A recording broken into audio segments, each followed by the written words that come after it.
all. Today we are looking at Jharkhand's journey from NFHS 4 round to NFHS 5 in respect of its performance in terms of child nutrition levels.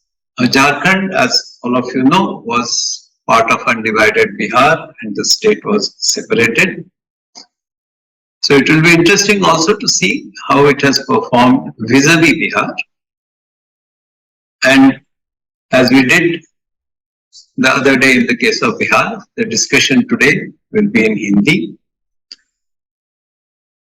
बच्चों के कुपोषण पे विमर्श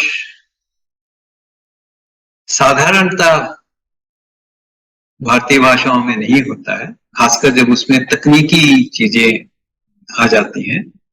लेकिन इससे थोड़ा हट के हमें देखना चाहिए कि तकनीकी मुद्दों को लाते हुए भी हमें इस चीज को हिंदी में बहस करनी चाहिए, इस पे समझाना चाहिए। तो पहले हम देखेंगे कि झारखंड ने NFHS 4 और NFHS 5 ये जो दौर था, इसके बीच में कुल मिला के कैसा इसका प्रदर्शन रहा। तो एक हिसाब से अगर कहा जाए, झारखंड ने अच्छा ही प्रदर्शन किया है बच्चों के कुपोषण के स्तर को घटाने के प्रयास में। बच्चों की मृत्यु दर जो है, शिशु मृत्यु दर, उसमें भी झारखंड का प्रदर्शन अच्छा ही रहा है। और जहां तक एनीमिया का सवाल है, उसमें भी राज्य का जो प्रदर्शन रहा है एनीमिया के स्तर के घटने में, वो भी बुरा नहीं है। लेकिन झारखंड छोटा राज्य होते हुए भी इसके अलग अलग इलाकों में हम देखेंगे कि प्रदर्शन या उसकी जो यात्रा रही है NFHS 4 और NFHS 5 के बीच में, वो अलग अलग दिशाओं में अलग अलग क्षेत्र गए हैं। तो इसलिए इस बात की अहमियत है कि हम नक्शों का भी इस्तेमाल करें और देखें कि जिलों ने या जिलों के समूह ने इस सारे बदलाव के दौरान उनका प्रदर्शन कैसा रहा है। ये जो सारा विश्लेषण हम कर रहे हैं, उसमें हमने NFHS4.indiagrs.org ये साइट, इसका इस्तेमाल किया है NFHS 4 के आंकड़ों के लिए और मैप्स के लिए, और NFHS5.indiagrs.org का इस्तेमाल किया है जहां तक NFHS 5 के आंकड़ों का सवाल है। कोई भी दर्शक इसे आसानी से इस्तेमाल करके अपना अपना विश्लेषण खुद कर सकते हैं। तो पहले हम आते हैं अंडरवेट पे, यानी बच्चों का वजन उम्र के हिसाब से कम या ज्यादा होना, वो अंडरवेट की निशानी है। इसमें अगर आप देखेंगे तो झारखंड में काफी अच्छा बदलाव आपको नजर आता है, क्योंकि अगर NFHS 4 के स्तर हम लोग लें पोषण के, तो झारखंड की हालत बहुत अच्छी नहीं थी। लेकिन वहां से अगर हम झारखंड का खुद से ही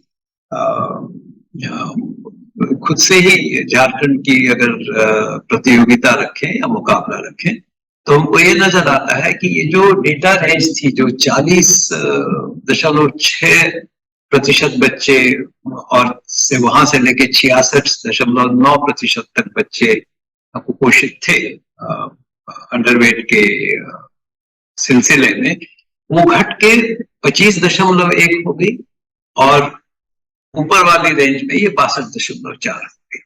इसका परिणाम हमको यहाँ नजर आता है कि एक बड़ा सा पट्टा, खासकर जो उत्तरी झारखंड अगर जिसको हम कह सकते हैं, वहां परिवर्तन दिखाई देता है। लेकिन जो पूर्वी झारखंड है, वहां एक जिलों का समूह है, वहां हम देखेंगे, बार बार इस चीज को देखेंगे कि बदलाव उतने अच्छे नहीं रहे हैं। और पश्चिमी सिंहभूम का जिला जो है, वो हमेशा परेशानी का सबब पैदा करता है और इसमें ध्यान देने की हमें जरूरत पड़ेगी। यही कहानी हम स्टंटिंग के क्षेत्र में भी देखते हैं, यहाँ भी हमें, लेकिन यहाँ मध्य झारखंड का एक हिस्सा आता है जहां पे राज्य का प्रदर्शन अच्छा रहा है। और जहां तक वो डेटा रेंज का सवाल है, उसमें फिर हम देखें 38.5 जो निचले स्तर पे था वो घट के 27 पे आ गया है। ये मेरे ख्याल से अपने आप में एक उपलब्धि है। लेकिन इसमें हमने एक और मजेदार चीज की है कि यहाँ जो कट ऑफ्स हैं वो हमने वही रखे हैं जो बिहार के हमने रखे हुए थे, क्योंकि हमें देखना था कि कैसे राज्य का प्रदर्शन रहता है। लेकिन झारखंड में एनएफएचएस 5 में अगर आप देखें, जो 3 छोर हैं झारखंड, दक्षिणी छोर, उसका पूर्वी छोर और उसका पश्चिमी छोर, तीनों जगह पे ये आपको लाल रंग के छोटे पट्टे नजर आएंगे। तो इस पे ध्यान देने की जरूरत पड़ेगी। तो ये जो हमें एक बड़ा सा हरा पट्टा दिखाई देता है, उसके लिए जो कार्यक्रम होंगे, उसके लिए जो प्लानिंग होगी, वो एक अलग किस्म की होगी, जबकि वो लाल धब्बों के लिए और पीले पट्टे के लिए अलग किस्म की होगी। अब हम वेस्टिंग पे आते हैं। जैसा मैंने पहले भी कहा कि अंडरवेट है जो बच्चे का वजन उम्र के हिसाब से कैसा है। स्टंटिंग में हम देखते हैं कि बच्चे की ऊंचाई और बच्चे की हाइट या लंबाई वो उम्र के हिसाब से कैसी है। और वेस्टिंग में हम देखते हैं कि वजन और इसका कैसा रहता है, मतलब बच्चा बिल्कुल छरहरा या दुबला तो नहीं है। तो इसमें अगर हम देखेंगे वेस्टिंग में भी सुधार आया है, खासकर जो उत्तरी झारखंड का या उत्तर पश्चिम झारखंड वाले में अगर कहेंगे तो हमें दिखता है सुधार। गिरिडीह, दुमका, ये 2 जिले अगर हम छोड़ दें, लेकिन जो दक्षिणी पट्टा है, खासकर सिंहभूम और उससे जुड़े हुए जो 3-4 जिले आपको नजर आते हैं दाहिनी तरफ, वो एक परेशानी का सबब है। वैसे डेटा रेंज को अगर हम देखें तो वो 20.3% से लेके 43.0% था एनएफएचएस 4 में। यहां अगर हम लोग देखें तो वो घट के 12.9। अब आप देखें 20.3 से 12.9, ये काफी अच्छा फासला तय किया है राज्य ने, और 43 की जगह पे वो घट के 35.6 हुआ है। अब ये वेस्टिंग की कहानी है। सीवियर वेस्टिंग में क्या राज्य ऐसा कुछ कर पाया है, चलिए उसको भी देखते हैं। सीवियर वेस्टिंग में भी हम देखेंगे कि एनएफएचएस 4 के समय राज्य की हालत उतनी अच्छी नहीं थी, लेकिन इन 2 दौरों के बीच में एनएफएचएस 4 और एनएफएचएस 5, इसके बीच में हम देखते हैं कि सीवियर वेस्टिंग में भी काफी सुधार आया है। यहाँ फिर भी हम देख, और वो खासकर जो उत्तरी झारखंड की वो सारा ऊपर का जो आधा भाग राज्य का है, लेकिन उसमें गिरिडीह, जामताड़ा और दुमका, इन तीनों में प्रदर्शन अच्छा नहीं हो पाया है और इस पे ध्यान देने की जरूरत पड़ेगी। और जो दक्षिणी पट्टा है, वहां पे जैसा मैंने कहा सिंहभूम और उसके आसपास के 4-5 जिलों का जो एक समूह सा बना हुआ है, उस समूह पे हमें ध्यान देने की जरूरत पड़ेगी। अब यहाँ से हम चलते हैं और देखते हैं कि शिशु मृत्यु दर का सवाल है, वहां राज्य ने कैसे परफॉर्म किया है। तो इसमें हम बताते हैं कि जिले के स्तर पे मृत्यु दर का एनएफएचएस में आकलन नहीं होता है, क्योंकि वहां जो सैंपल है वो काफी छोटा माना जाता है। तो राज्य के स्तर पर ही ये आंकड़े दिए जाते हैं। उसमें अगर हम लोग देखेंगे तो शहरी झारखंड जो है उसने इन्फेंट मोर्टेलिटी यानी जन्म से 1 साल के अंदर जो बच्चे होते हैं उनकी मृत्यु दर वहां 34 से घटकर 22 हुआ है, जो अपने आप में काफी अच्छा प्रदर्शन है। और जहां तक 5 साल से कम उम्र के बच्चों की भी बात है, वहां भी हम देखें 38 से घट के 27.3 हुआ है, जो अपने आप में अच्छा प्रदर्शन है। इसके मुकाबले जो ग्रामीण झारखंड है वो उतना अच्छा प्रदर्शन नहीं कर पाया है। 46 से 41 ग्रामीण झारखंड के हिसाब से बुरा नहीं माना जाएगा, लेकिन 41 शिशु मृत्यु दर अपने आप में एक अच्छा परिचायक नहीं है।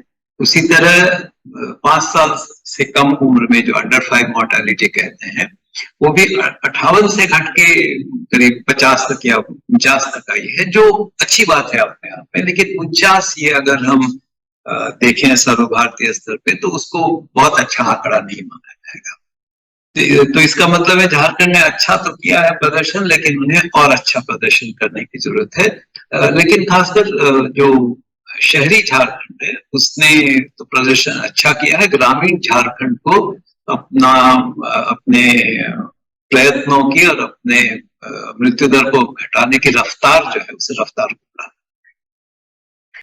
हम एनीमिया की कहानी देखें, एनीमिया में जहां तक झारखंड का सवाल है तो वहां हम देखते हैं कि एनीमिया के हालात में सुधार हुआ है। जो प्रतिशत था महिलाओं का जो और बच्चों का जो एनीमिया के भोग रहे हैं, लेकिन उसमें भी अगर हम देखेंगे तो ये मध्य झारखंड जो है या पश्चिमी झारखंड ने भी ठीक किया है, लेकिन ये जो पूर्वी झारखंड की तरफ एक जिलों का समूह है और दक्षिणी झारखंड में जो एक जिलों का समूह है वहां ये चिंता का विषय है। और अगर हम डेटा रेंज देखें तो 50% से करीब 84% महिलाएं नहीं, मैं बच्चे कह रहा हूँ, 6 महीने से 59 महीनों तक वाले, वो 50 और 84 से बढ़ के करीब करीब 60 और 76 हो गए हैं। तो ये अपने आप में अच्छी बात भी है। जहां तक हम 15 से 19 वर्ष की आयु की महिलाओं की बात करेंगे तो वहां भी हमको दिखता है कि इसमें लेकिन राज्य का प्रदर्शन अच्छा नहीं रहा है। और जो दक्षिण और पूर्व में एक पूरा बड़ा सा पट्टा हम देखते हैं जिसका रंग परिवर्तित होकर पीले और हरे से लाल की तरफ बढ़ा है, दक्षिणी छोर जो है वो चिंता का विषय बना हुआ है। हाँ, पश्चिमी क्षेत्र में हम देखते हैं जो जिले थे उनमें उतनी परिस्थिति खराब नहीं हुई है। तो एनीमिया एक चिंता का विषय 15 से 19 के एज ग्रुप में रहेगा राज्य के लिए। अगर हम गर्भवती महिलाओं की बात करते हैं वहां हम देखते हैं कि परिस्थिति में सुधार हुआ है। और जैसा हम देखें NFHS 4 के मुकाबले NFHS 5 में अगर जाए तो जो उत्तरी पट्टा है उसने तो अच्छा किया है। दक्षिणी पट्टे में भी हम एक देखते हैं एक करीब बेल्ट या रिबन जैसा है जहां पे इन जिलों ने प्रदर्शन अच्छा किया हुआ है, पश्चिम सिंहभूम को फिर एक बार छोड़ के। और ये जो पूर्वी क्लस्टर है या पूर्वी जिलों का समूह है वहां पर भी गर्भवती महिलाओं में जो एनीमिया की परिस्थिति है उसमें सुधार नहीं हुआ है। तो ये राज्य के लिए चिंता का विषय रहेगा। मिला के हम क्या देखते हैं कि झारखंड NFHS 4 जब सर्वेक्षण हुआ था उस समय झारखंड की परिस्थिति अच्छी नहीं थी। इसके बावजूद झारखंड ने NFHS 5 के आने तक अपनी परिस्थिति में काफी सुधार किया हुआ है और उनके जो सारे पैरामीटर्स हैं उनमें इजाफा हुआ है। ये तीनों क्षेत्रों में हुआ है, अंडरवेट, स्टंटिंग और वेस्टिंग। झारखंड ने, खासकर शहरी झारखंड ने शिशु मृत्यु दर घटाने के बारे में भी बहुत अच्छा काम किया है। हाँ, जो ग्रामीण झारखंड है उसे अपने इस दर को घटाने की रफ्तार, जैसा मैंने कहा, उसको बढ़ाने की जरूरत है। जहां तक एनीमिया का सवाल है, राज्य ने बुरा नहीं किया है, उसके प्रदर्शन को ठीक ही ठाक कहा जाएगा। और कुल मिला के अगर हम आप देखें तो ये मध्य झारखंड जो है उसने अच्छा किया है, लेकिन पश्चिम सिंहभूम एक चिंता का विषय है और पूर्वी छोर पे जो कुछ जिलों का समूह है वह एक चिंता का विषय है। तो ऐसा अगर हम देखें तो बिहार के साथ तुलना की बात आ ही जाती है क्योंकि ये दोनों राज्य एक दूसरे से फिर अलग हुए थे। तो NFHS 4 के समय जो एक खराब परिस्थिति थी झारखंड की, उसने काफी अच्छा प्रदर्शन किया है। लेकिन अगर हम क्रिकेट की भाषा में कहें तो झारखंड की जो आस्किंग रन रेट है, मतलब उनका जो लक्ष्य है अपने कुपोषण मुक्त झारखंड को चेज करने का, उसमें अभी भी झारखंड की आस्किंग रन रेट काफी है। हम इसमें कोई बहुत मीन मेख नहीं निकाल रहे, लेकिन श्रोता हम अपने दर्शकों को इस विचार के साथ छोड़ देते हैं कि झारखंड ने अच्छा तो किया प्रदर्शन, लेकिन उसे और भी अच्छा प्रदर्शन करने की आवश्यकता है। धन्यवाद।